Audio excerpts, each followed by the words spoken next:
اچھا، بسم اللہ الرحمن الرحیم. یہ زکوٰۃ کے بارے میں ہے. مختصر بالکل اختصار کے ساتھ آپ کو سمجھانے کی کوشش کرتا ہوں. زکوٰۃ کہتے ہیں زکا یزکی تزکیتاً، اس کا معنی ہے پاک ہونا، پاک کرنا، بڑھانا. زکوٰۃ کے ساتھ مال پاک ہوتا ہے، اس لیے اس کو زکوٰۃ کہتے ہیں. زکوٰۃ کے ساتھ مال بڑھتا ہے، اس لیے اس کو زکوٰۃ کہا جاتا ہے. زکوٰۃ کے اندر جو نصاب ہے وہ سونا، چاندی اور اس کے علاوہ سونا، چاندی، اونٹ، گائے، بکری. اب سونا کا کتنے سونے پر زکوٰۃ آئے گا؟ جو 7 تولے، یعنی اس کو کہتے ہیں نا 20 دینار. 20 دینار، اس میں سے 1/2، اور جب 20 سے بڑھ جائے تو پھر 4 پر 1 آئے گا.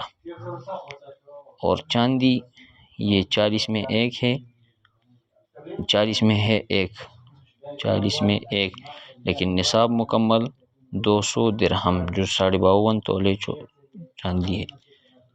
اور اس 200 میں سے 5، پھر جب 240 پہنچ جائے تو پھر 6 ہو جائیں گے، کیونکہ 40 کے بعد 1 آتا ہے. اونٹ کے اندر کتنے آتا ہے؟ اونٹ جب 5 اونٹ ہو تو اس کے اندر 1 بکری ہے. 5 اونٹ 1 بکری، پھر اس طرح بڑھتے جائیں گے تو پھر 25 پر 1 2 اور بکری آئیں گی. گائے کا نصاب وہ 30 ہے، بکری کا نصاب 40. یہ اس کے نصاب ہے. ٹھیک ہے، زکوٰۃ کا نصاب یہ ہے نصاب. اب جو مصارف زکوٰۃ ہے، تقریباً 2 مرتبہ یہ سوال آیا ہوا ہے. مصارف زکوٰۃ، مصارف زکوٰۃ کتنے ہیں؟ مصارف زکوٰۃ 8 ہیں. فقراء،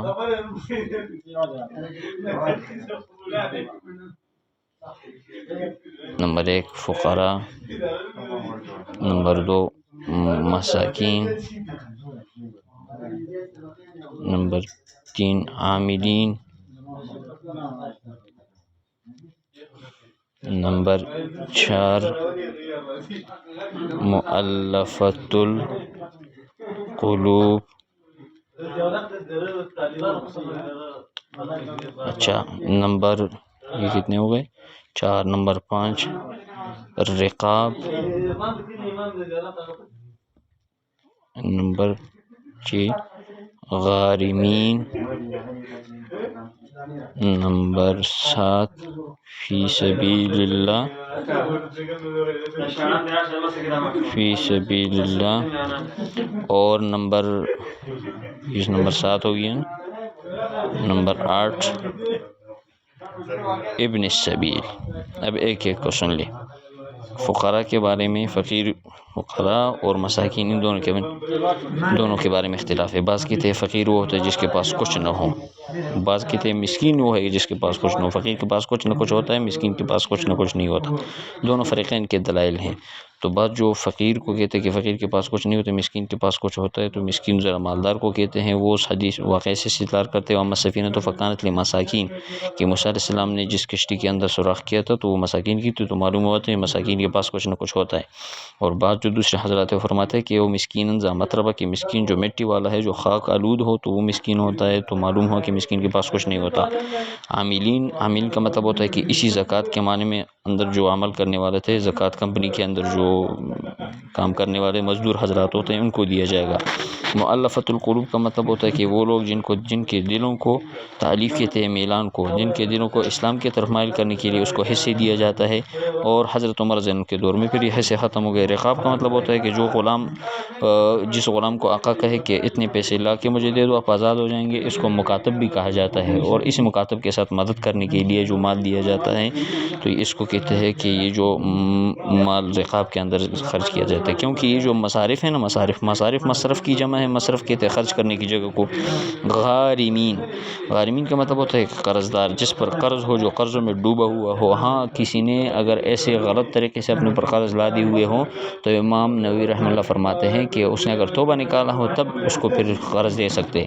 نمبر 7 فی سبیل اللہ، اللہ تعالیٰ کے راستے میں. تو اللہ تعالیٰ کے راستے میں کون؟ جو اللہ تعالیٰ کا راستہ ہے، حج ہے اور علم ہے. یہ حدیثوں سے ثابت ہے.